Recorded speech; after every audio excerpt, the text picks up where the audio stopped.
साध संगत जी, ध्यान निरंकार जी, पौराणिक कथाएं वामन पुराण से।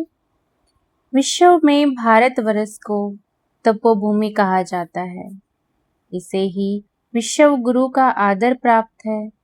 कारण यह है कि जहाँ शेष विश्व विज्ञान का प्रयोग केवल जगत की खोज के लिए कर रहा है, वहीं भारतवर्ष ज्ञान व विज्ञान का सदुपयोग कर मानव के चेतन, अंतर्मन, अवचेतन का गहन अध्ययन तो करता ही है, साथ ही साथ बाह्य जगत की स्थापना कर पाने में भी पीछे नहीं हटता।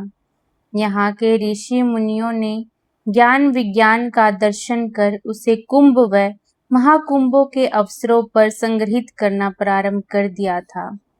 फिर उन पर सामूहिक रूप से चर्चा कर सत्य पर आधारित ज्ञान को मूल मंत्रों के रूप में निरूपित कर दिया।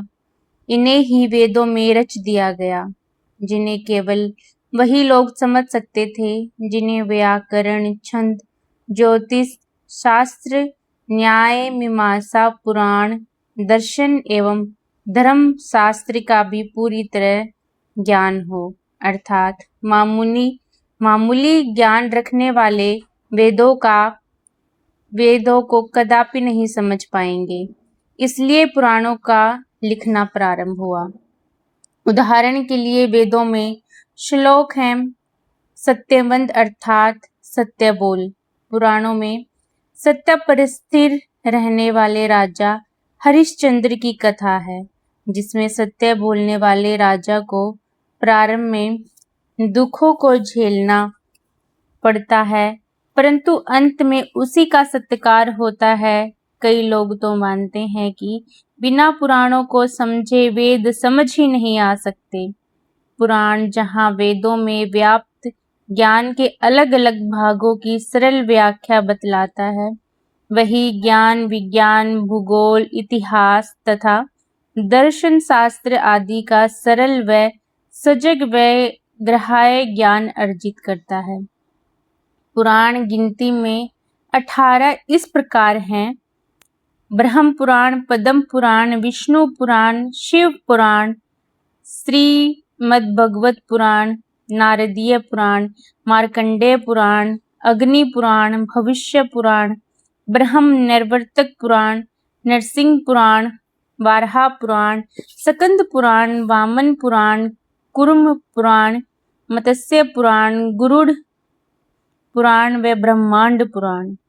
हस्ती दुनिया में पहले हमने श्रीमद्भागवत पुराण का ज्ञान विज्ञान, धर्म व्यवहार आदि देने की चेष्टा की थी। उसके बाद वामन पुराण पूरे 2 वर्षों तक कार्य उसमें से बाल सुलभ व समय अनुकूल कथाएं छाटकर व अन्य उपयोगी बनाकर पुस्तक रूप दे रहे हैं। उम्मीद है पिछली बार की तरह यह पुराण भी आप सब पसंद करेंगे। वामन पुराण की विषय वस्तु मुख्य रूप से भगवान के वामन रूप को दर्शाती है। वामन का शाब्दिक अर्थ छोटा या बोना भी होता है। प्रभु ने इसे छोटे रूप द्वारा कार्य करके महाबलशाली दैत्यराज को अपने 3 कदमों से नीचा दिखा दिया गया। दैत्यराज बलि, जो यद्यपि किसी भी रूप में हराया या जीता नहीं जा सकता था, उसकी मृत्यु भी इतनी आसानी से संभव नहीं थी।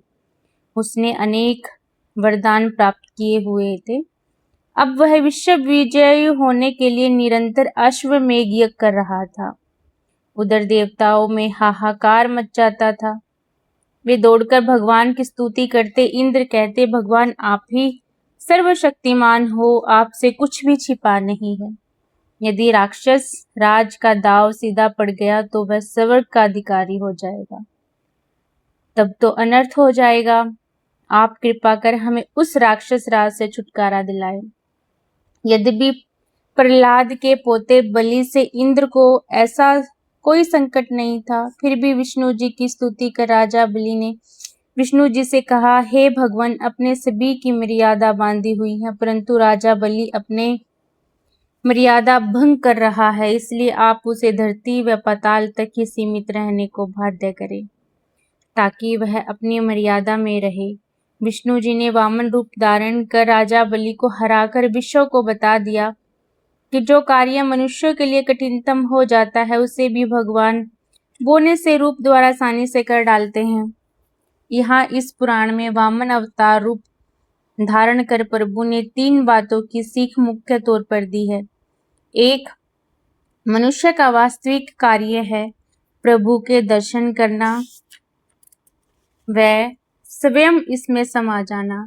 इसे ही मुक्ति भी कहते हैं। बलि को प्रभु ने साक्षात्कार करवा दिया। इस प्रकार उसकी भक्ति यात्रा पूरी हो गई। उसने वरदान मांगा था, मुझे आप मेरे सभी द्वारों पर दिखाई दे, अर्थात बलि को यह ज्ञान दिया कि मुझे अपने चारों ओर देखो। दूसरे, प्रभु ही सर्वशक्तिमान है, यह अपने किसी भी रूप से कुछ भी करवा ले। तभी तो वामन रूप में भी वह 3 ही पग में संपूर्ण ब्रह्मांड को नाप लेते हैं। तीसरे, भगवान सद्गुरु के लिए सभी लोग एक ही रूप ही हैं। तभी तो वामन रूप ने राक्षस राज को भी अपना स्वरूप दिखा दिया। साथ संगत जी, धन निरंकार जी।